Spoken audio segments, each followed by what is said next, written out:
Welcome everybody to another edition of the Phya Academy video newsletter. We're continuing our investigation this week into the ancient athletic concept of valor.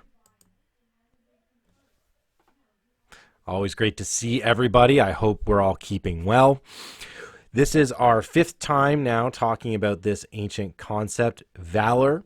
And as always, you have access to all of the previous lessons, not only on valor, but all of the other ancient values that we've been exploring through different contemporary stories and ancient lessons.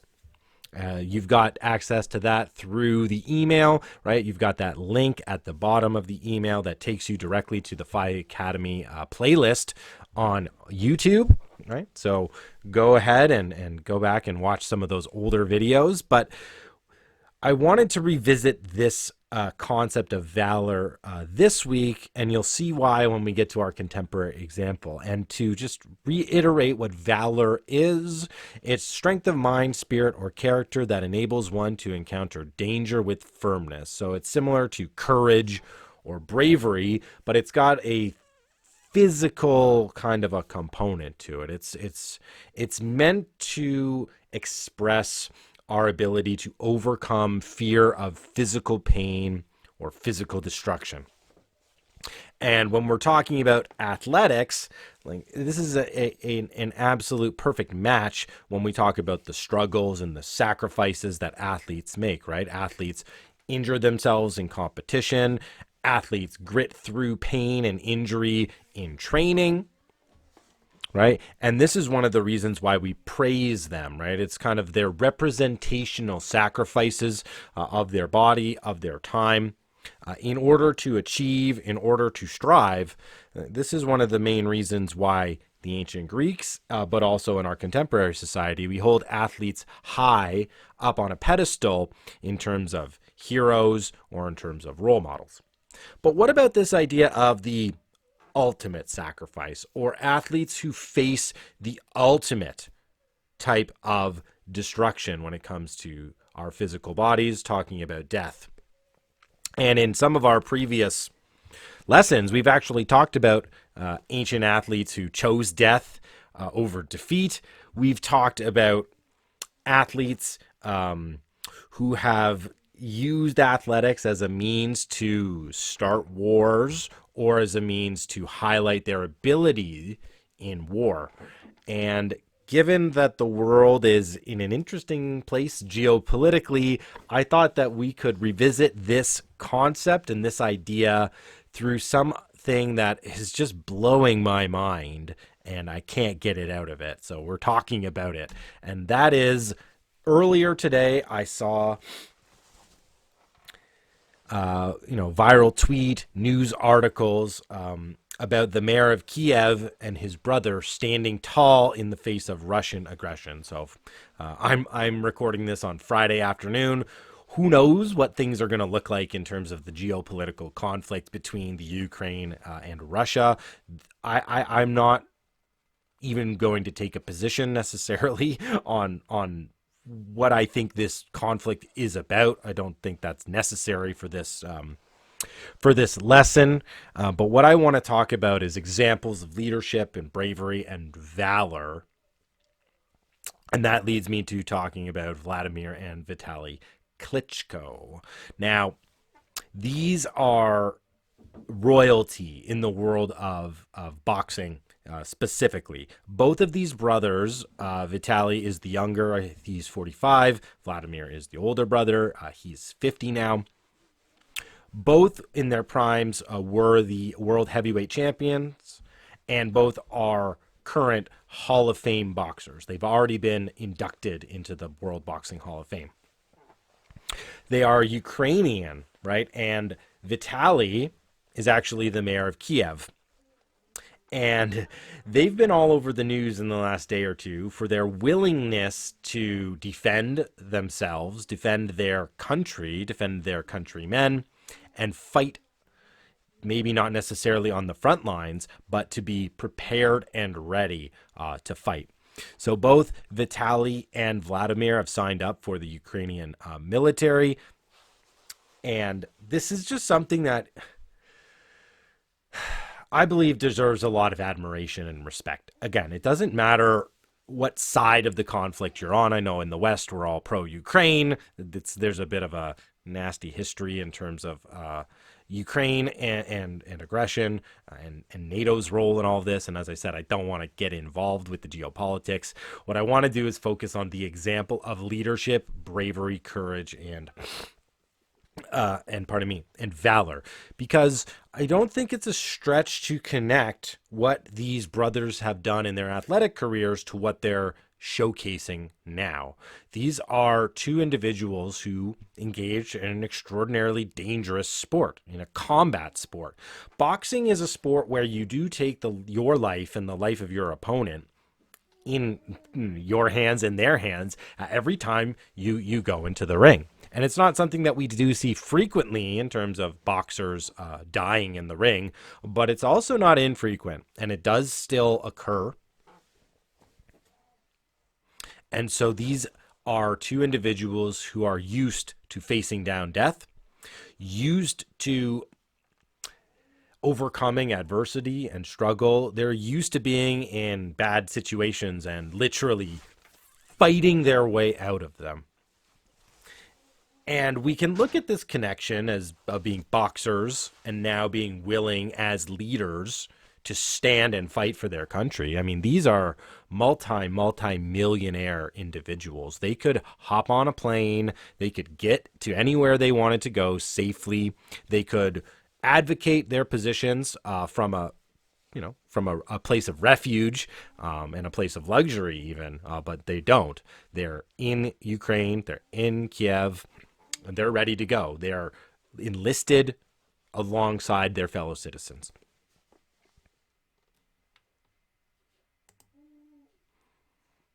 And the reason why I needed to talk about this today is because this is the exact model of the athlete that the ancient Greeks not only envisioned, but oftentimes lived out.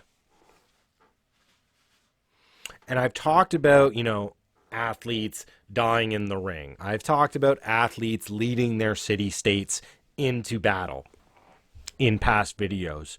But I wanted to take this time to talk about an even deeper connection between athletics, leadership, freedom, and fighting. And it all comes down to the position of the citizen in the ancient Greek world, right? Because from the Ukrainian position, they're fighting for their freedom. They're fighting for democracy. That's what the Klitschko brothers, right? That's what they're fighting for.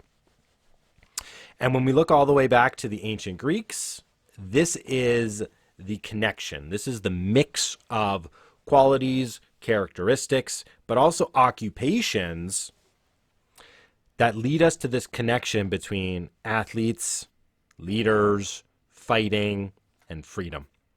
And we have to talk about the yeoman farmer. So in ancient Greece, freedom and responsibility were related to your ability to produce. So if you could vote in the assembly, that meant that you could fight as a hoplite. If you could fight as a hoplite, it meant you could stand for political office. If you could stand for political office, you could compete as an athlete. You could compete as an athlete because you were self-sustaining as a landholder, as a farmer. They were all connected. They were all the same person. The athlete was the soldier, was the politician, was the citizen. And there are a couple of intriguing Greek terms, and this is generally about as academic as I'll get in these video newsletters. So please forgive me if I shift into professor mode for a moment. But I think this really helps us understand today why we revere what the Klitschkos are doing, for example. The first Greek term that helps us understand this connection in a deeper level is apoliteia, which is consensual government of citizens. Now, the ancient Greek city-states were not these bastions of freedom like we might imagine. They were slave societies. Women didn't have public rights, okay? And not all males could vote. It was landholding citizens, those who were rich. However, When we juxtapose them to their contemporaries, to the civilizations and cultures that surrounded them, they were by far the most advanced when it came to democracy, representative styles of government, and most importantly, cherishing the ideals of individual freedom.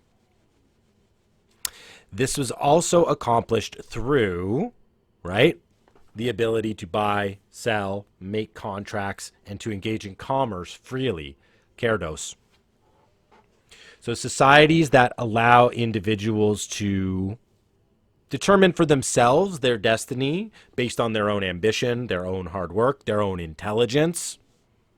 These are societies that are going to have natural leaders emerge and will be able to count on their loyalty because they've grown up in an environment that supports, promotes, and develops that individuality.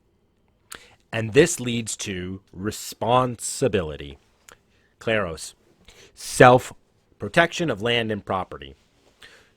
If you were going to vote, if you were going to compete, if you were going to be a citizen, the first thing that underlined that responsibility was fighting.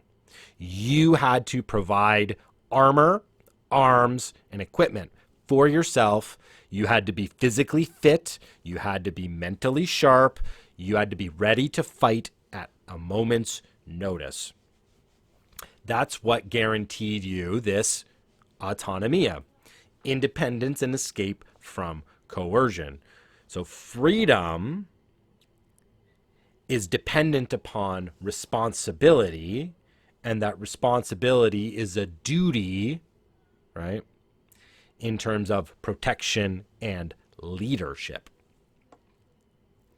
Now, this all makes good sense, but what is the athletic portion of this connection? In the ancient Greek world, individuality was very important. However, when we're talking about the connection between politics, fighting, freedom, and athletics, we're talking about three different kinds of occupations or three different kinds of roles: athlete, soldier, statesman. Out of all of those three, the ancient Greeks only built statues for individuals for achieving greatness in one of those activities. It was not fighting, and it was not legislating or politicking. Athletes got statues. This is intriguing because it tells us that when it comes to responsibility as leaders in the civic arena, we're not allowed to express our individuality. This is much more duty-bound. This is much more contractually obligated from us.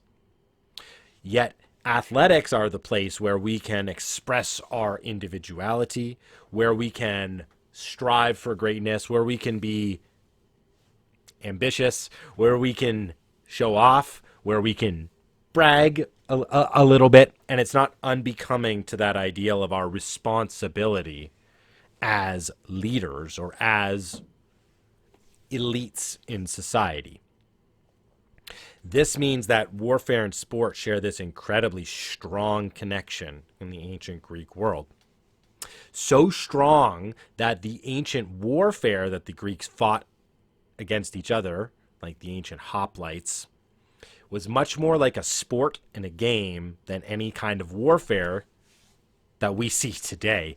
We're talking about warfare determined with the same number of people on both sides of a battle who use the exact same equipment, who approach each other at the exact same speed, who fight using the exact same tactics. They want to fight on a level pitch, so not one side has an advantage. They want a quick, decisive battle that's over quickly, allows individuals to show their talent, but also isn't going to leave everybody wasted, because these are the leaders of society. So if you're going to fight in a war that's going to kill most of the leaders on both sides, well, you're not going to have much to go back home to anyways.